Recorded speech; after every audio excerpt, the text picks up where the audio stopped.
हे महानगरपालिकेची जवाहर महात्मा गांधी बाग आहे आणि बसस्टँड पासून अगदी जवळ म्हणजे चालतच आपण येतो आणि बरेच प्रवासी बरेच विद्यार्थी या बागेमध्ये शोधत असतात ते म्हणजे सावली.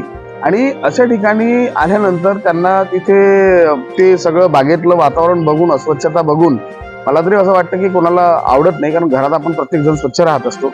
आणि ही बाग अशा प्रकारची महानगरपालिकेच्या दुर्लक्षतेमुळे हे महानगरपालिकेच्या महत्वाच्या या मुख्याच्या जागेवर असलेली ही बाग हे नेहमी कचऱ्यात आपल्याला बघायला मिळते. इथे कुठल्याच प्रकारचं लॉन नाही किंवा महानगरपालिकेचं कुठल्या प्रकारचं लक्ष नाही. अस्वच्छतेने भरलेली ही बाग आहे आणि जे की अकोल्याचं हे महत्वाचं नाक आहे. आणि या ठिकाणी जर एखादा व्यक्ती जर एखाद्या चांगल्या भावनेनं सावली शोधण्यासाठी किंवा अभ्यास करण्यासाठी बरेच विद्यार्थी देखील या बागेमध्ये येत असतात, मी नेहमी बघत असतो. आणि बरेच असे कोणाची बस वगैरे लेट असते, हे आश्रय घेण्याच्या